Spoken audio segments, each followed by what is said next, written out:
Assalamualaikum warahmatullahi wabarakatuh. Apa kabar Anda semuanya? Insyaallah di materi kali ini Ustadz akan menjelaskan materi tematik khususnya tentang MUPEL Bahasa Indonesia tentang teks non-fiksi dan teks fiksi. Nah, sebelum kita mulai, marilah kita bersama-sama mengucapkan basmalah.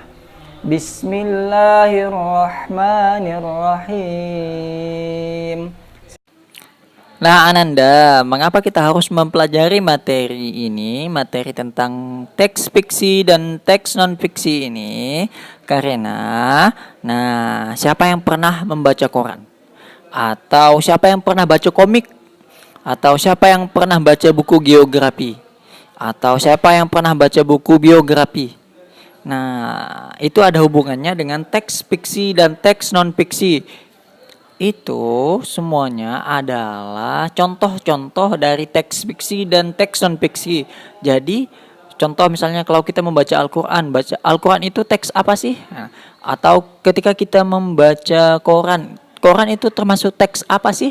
Nah, insya Allah di materi kali ini, kalau semuanya mendengarkan, kita akan mengetahui koran itu jenis teks apa, majalah itu contoh teks apa, kemudian komik itu contoh teks apa. Nah, makanya kita harus mempelajari materi kali ini.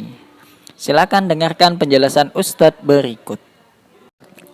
Nah, Ananda, yang pertama kita akan membahas tentang teks non-fiksi. Nah, teks non-fiksi adalah teks yang berisi informasi berdasarkan fakta atau kenyataan. Jadi, teks non-fiksi itu berdasarkan kisah nyata atau sesuatu fakta yang benar. Seperti itu. Nah, contoh teks non-fiksi antaranya adalah contoh esai, jurnal sejarah atau jurnal ilmiah, buku biografi, koran, majalah. Nah, seperti yang Ustadz bercontoh di gambar, misalnya biografi Rasulullah Shallallahu Alaihi Wasallam atau koran, majalah, seperti itu Ananda. Itu adalah contoh-contoh dari teks non-fiksi. Oke, yang kedua Ananda, itu adalah teks fiksi. Nah, teks fiksi adalah cerita atau latar yang berasal dari imajinasi atau tidak berdasarkan sejarah atau fakta.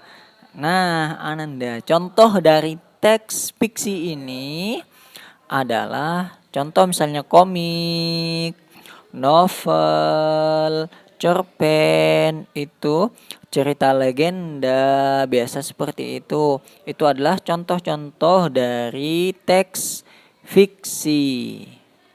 Demikian video penjelasan Ustadz, mudah-mudahan kita semua dalam keadaan sehat walafiat. Dan pesan Ustadz yang terakhir, jangan lupa untuk tetap menjaga ibadah dan menjaga kesehatan, sholat duha, sholat wajib, tepat waktu, dan tilawah di rumah membantu Umi dan Abi juga. Nah, mari kita tutup dengan membaca hamdalah secara bersama-sama.